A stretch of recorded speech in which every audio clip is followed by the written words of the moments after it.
Welcome everyone. Today we have a new leveling guide for Last Epoch and also for the Warlock.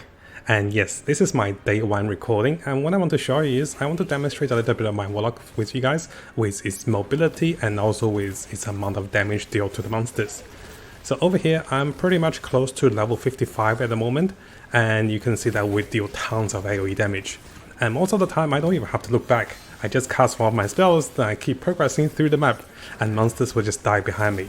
And this allows me to level up incredibly fast as a Warlock and also get tons of experience as we kill monsters. So briefly showing you guys some of the demonstrations against the boss damage and also multiple ways of progressing through the story and also leveling super fast.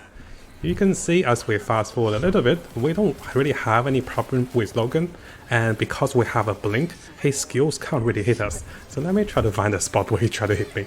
And most of the time you'll be lifestealing a lot and you deal tons of AoE damage. You'll be getting barriers and you have so much mobility that the boss can't really hit you as you progress through the story. And similarly, if we briefly have a look at the final boss with Snake Boss or the Majasa, and you can see that we can deal tons of damage.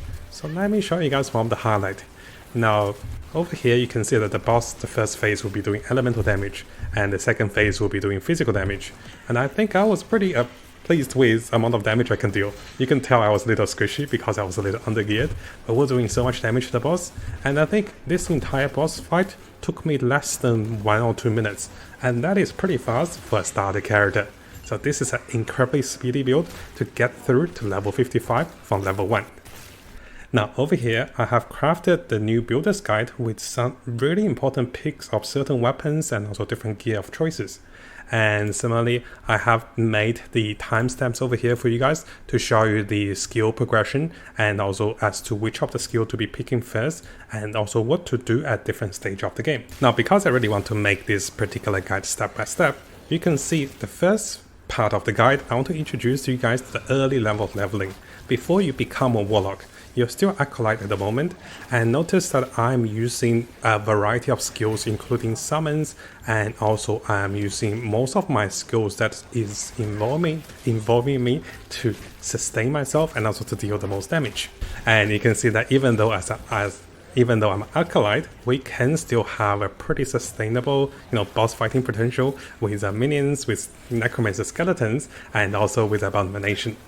So for the first part of the leveling, from level 1 to about level 15 to level 17, before you become a Warlock, what I recommend is using Rip Blood and also using Bone Curse as the 2 of the skills you'll be leveling up. And as you use those 2 skills, you can still use Summoning Skeletons and also Summoning Abomination to give you additional damage.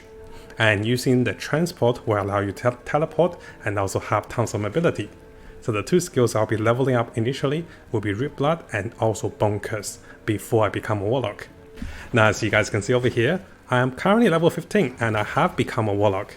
So as you become a Warlock, your priority will be becoming your Fissure.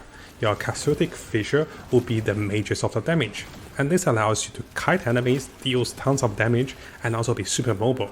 You just have to leave the Fissure behind you and move forward and also blink forward, and this allows you to progress into the story much faster. So what I do after I become a Warlock is that I will keep my Rip Blood as one of my skills up here, but I'll be removing my Bone Curse and replacing this one. So what I did was I disrespected my Bone Curse, and then I added my Chaotic Fissure as my second leveling up skill, and this is after level 15.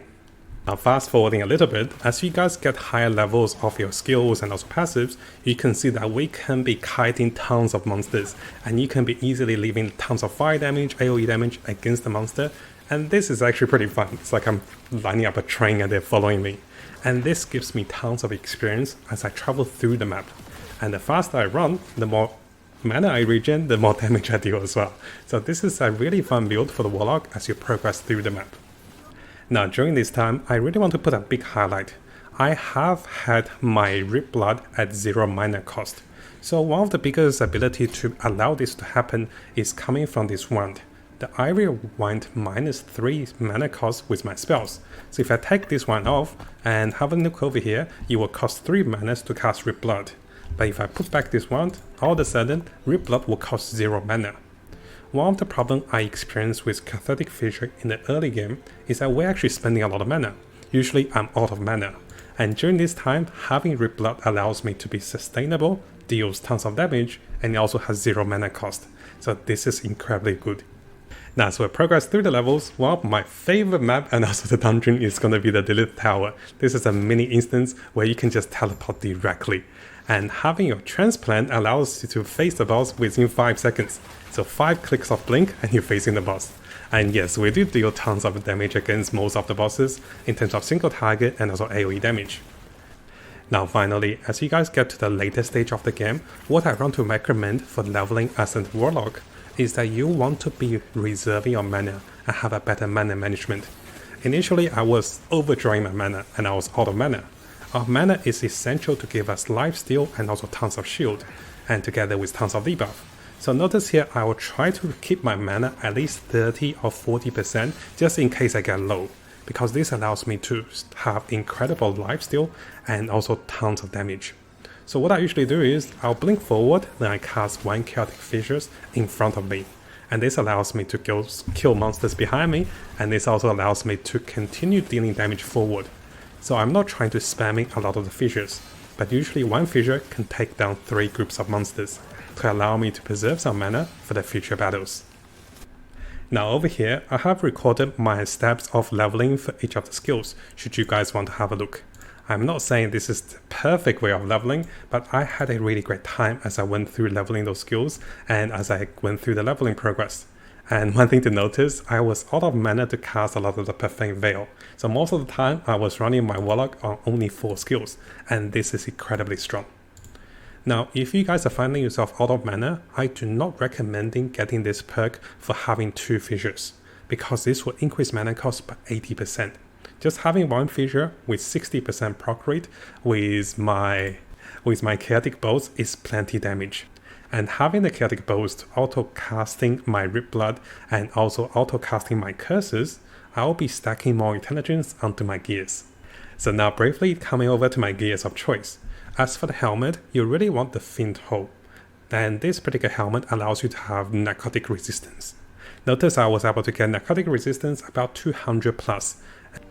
And in the game you can see I'm around 207% as I adjusted my gears a little bit against the boss. We mentioned earlier of having Ivory Wand, which allows you to have spell damage and also narcotic damage. After that, most of the gears are pretty standard. You want a balance of all elemental resistance if you can, and you want to get your rings for bonus movement speed. It is not a necessity, but it will help in the early game. And yes, if you guys do get areas, this provides a good amount of elemental resistance and also some lifesteal. And this is not bad for the entirety of the game. But of course, later stages, as I go beyond level 55, I'll be replacing these gloves with some better stats.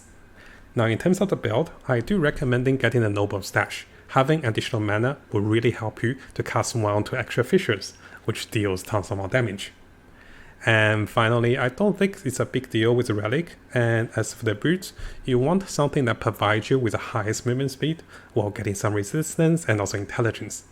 The goal we want is to have at least 30 or 40 intelligence, because having high intelligence means that we can be proccing our Rip Blood more often, and this allows us to do more damage and also to get tons of shield from those passives. So what I do now is I'll provide you guys with this entire showcase replay should you want to have a look at different stage of the game. You can easily see my level as I demonstrated on those variety of replays. So I started recording around level 13, and you can see phases on level 31 and also phases after level 46. And finally you can see I was defeating the boss at level 54.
Your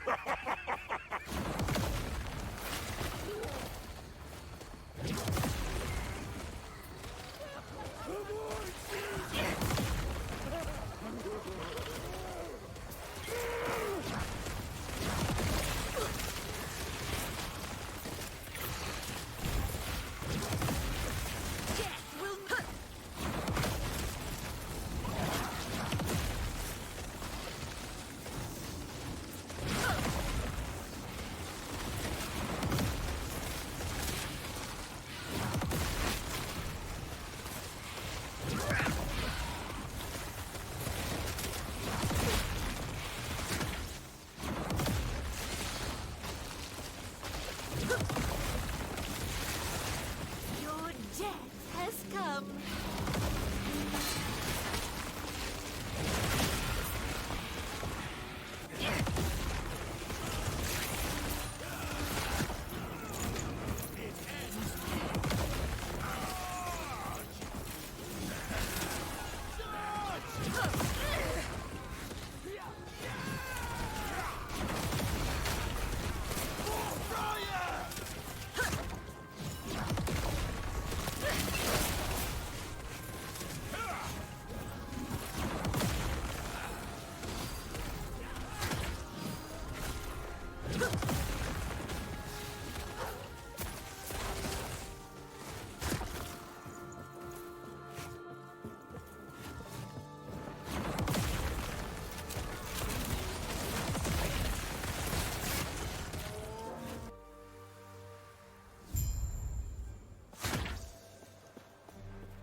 Starting to bore me.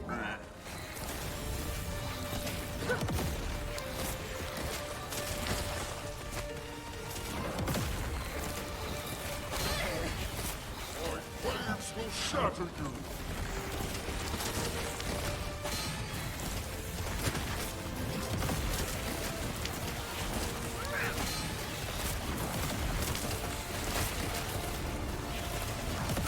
Survive my storms.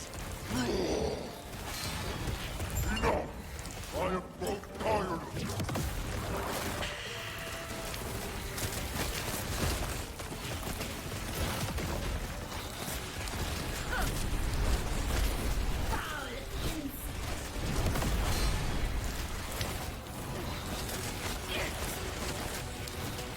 This is your doom!